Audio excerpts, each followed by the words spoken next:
Well, how about this Purdue last night as Purdue went in and knocked off Alabama. Trey Kaufman-Renn playing in his first game of the season, combining with Braden Smith to score 48 points, grab 22 rebounds, and dish out 9 assists. It was a really good back-and-forth game, picked things up midway through the first half, and there's Kaufman-Renn with the hook shot, and Kaufman-Renn going to post up, get it again. It's just so tough to defend inside. And look at the moves. Just patient. Purdue takes a 2-point lead at the break behind 17 first-half points from Kaufman-Renn. And then it's Braden Smith behind the arc. He really turned it up in the second half. But Alabama was game. They were the favorites in this game. After losing at Purdue a season ago, Bama was a 3.5-point favorite. Aiden Holloway knocks down a 3, and then defense to offense on the break. LeBaron Philon ties it at 66 with 8.5 to go. Just under 4 minutes left. Bama down 5. How about some more defense? Philon picking the pocket, stuffing it. 3-point game. Under 2 to go. Houston Millett from 3 to tie it up with 100 seconds to go. That capped a 7-0 run. But Smith might be the player of the year this year in college basketball, and what a moment for him in this second half. He scored 21 in the second frame as Purdue pulls away with some free throws late, 87-80. Let's welcome in our Jon Rothstein, who got to see Purdue full strength for the first time. There were many going into the season that believed this was the best team in college basketball. After seeing them with all their weapons in that kind of performance, would you say the same thing? Unequivocally, Chris, and I think the big thing we have to look at right now, just about 2 weeks into this young season, is that Purdue's win at Alabama last night is the best victory that we have seen so far during the 25-26 college basketball season. Alabama held that title up until last night with the road victory it got over St. John's last Saturday at MSG, but Purdue usurped that with a tremendous closing effort in Tuscaloosa. Also have a top 10 game tonight, John. It's one day after another of really good games. Number 15, UCLA, taking on number 5, Arizona. Now, this isn't technically a road game at UCLA for Arizona, but it is in the LA area in just outside of Inglewood where the Clippers play.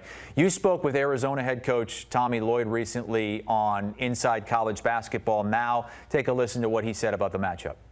We know we're in for a battle, and you know, we've always, you know, we really respect the history of the Arizona and UCLA rivalry. And we know it's a lot bigger than us. And, you know, if you look at some of the battles, you know, over the years, I mean, there's still, you know, games that, you know, that our alumni, you know, really talk about being a part of. So, you know, we're excited. We're excited to get over to LA. I've never been to this new arena, this Clippers arena. So I'm excited to see what that's all about. And, you know, let's get to practice today and jump on the plane and then go over and let it rip. Yeah, a reminder that these two teams are now in the Big Ten and the Big 12. UCLA taking on Arizona in a storied rivalry. What did you take from that conversation from Coach Lloyd about tonight's matchup? Well, these two teams know each other exceptionally well, and really the big contrast in this game is Arizona wants to play extremely fast, and UCLA in the past has not, but this could be a different rendition of UCLA because of the presence of Donovan Dent at point guard. He's unequivocally the most talented point guard that has ever played for Mick Cronin, and he brings a different dynamic. But I have to tell you, Chris, talking to the UCLA staff, the biggest concern right now, and it's ironic to say this about a Mick Cronin coach team, is UCLA on the defensive side of the floor. So I'm really curious to see how UCLA and its 2 front court players at the 5, Xavier Booker and Steven Jamerson, perform against an Arizona front line that is bigger and stronger and more physical from what we've seen so far this season. Wildcats already with a marquee win starting off the season with a victory against then number 3 Florida. They got 30 points from true freshman Koa Pete, who was named Freshman of the Week at CBSSports.com. And you talked to Coach Lloyd about his expectations for the freshman. Now, one player Yeah, who's obviously still just scratching the surface on your roster in his college career is Koa Pete, who joined the conversation among the elite freshmen and the elite players in college basketball of his performance on opening night against Florida. I know you had high expectations for Koa, but what was it like from your vantage point to see him put on a performance like that in his first ever college game? Well, I mean, I didn't wake up that day thinking, Koa's going to score 30 today and make a statement. But I woke up, feeling comfortable that he was going to impact the game. And Koa's a unique talent. He plays incredibly hard. He's incredibly physical himself. He's a great ball handler. So I think that just kind of creates some really unique opportunities for what you can do with him on the floor. And and I'm sure. Listen, I'm sure his team see Koa. They're going to probably try to scheme and game plan, and he'll have a few things to figure out over the course of the season. But I have no doubt in my mind that at the end of the day, he's going to be one of the most impactful players in the game this year. It's a great time for college basketball freshmen because, you don't have the G League Ignite guys going up there just to make money. You've got European players coming over to play here in college instead of professionally in Europe. How does Pete stack up against the Banstas and the Boozers of the world in this freshman class? Well, he put himself in the conversation to be one of the best freshmen in the country and one of the best players in the country by his performance on opening night against Florida in Las Vegas. But Chris, I've been doing this now 20 years at the national level. This is without question the deepest and potentially most talented freshman class that I've ever covered. And it feels like every single day, different players come to the forefront. Look at last week, the opening week of the college basketball season. On the first night of the season, it was Koa Pete.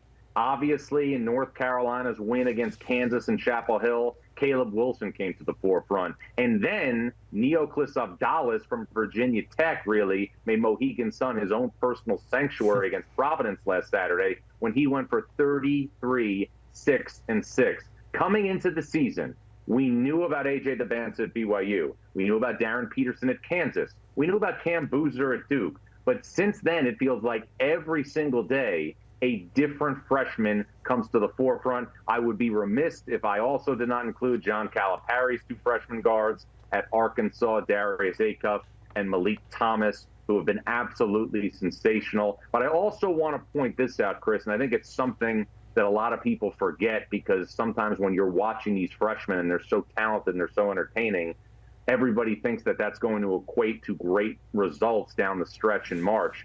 That is not the case, and I will use this as an example. Last season, Rutgers had two players, Dylan Harper and Ace Bailey, drafted in the top 5 of the NBA draft. St. John's had no players drafted last year, and St. John's last season won more than double the amount of games that Rutgers did. So just because you have a dynamic freshman, just because you have a tremendous watch from night to night, that does not mean that that talent and that long-term potential is going to usurp the seasoning and savvy it takes to win at the highest levels of March Madness. And I'll give you another example. Look at the last decade or so in the NBA draft. There were 3 number 1 picks: Ben Simmons at LSU, Markelle Fultz at Washington, and Anthony Edwards at Georgia, whose teams did not make the NCAA tournament the lone season that they played college basketball. Starting to learn some things as we finish up our second full week of college basketball this weekend. Who are some other players that have already started to make noise this season? Well, we talked about 2 of them earlier in Braden Smith and Trey Kaufman-Renn at Purdue, but J.T. Toppin at Texas Tech looks like he's playing a video game right now at the easiest possible level. He was ridiculous the other night against Illinois. This is a guy who started his career at New Mexico, transferred to Texas Tech, was an All-American last year and the Big 12 Player of the Year, but now he's operating as more of a focal point for the Red Raiders than he did a season ago. Why is that? Because Darian Williams, who was a sensational player for Texas Tech down the stretch in the NCAA tournament when this program went to the Elite Eight and lost to Florida, has transferred to NC State and has now become a focal point for Will Wade and the Wolfpack. This guy, when you play him, Chris, it's like death by 1,000 paper cuts because he can rebound, He can obviously score, and he can also set the table at a point forward. I was so impressed when I was at an NC State practice with this young man's demeanor and just his overall tempo for the game. He does not get sped up.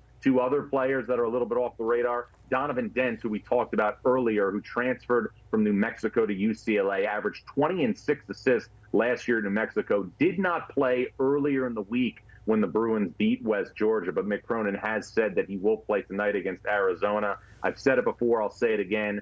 Donovan Dent is going to earn free dinners from Eric Daly, Tyler Bilodeau, and also Xavier Booker because he has the unbelievable ability to get players baskets. Think about this. When UCLA played UC Irvine in an exhibition game in the preseason, Donovan Dent in the first half had 16 points, 8 assists, and 1 turnover. You know as well as I do that's illegal in 48 states.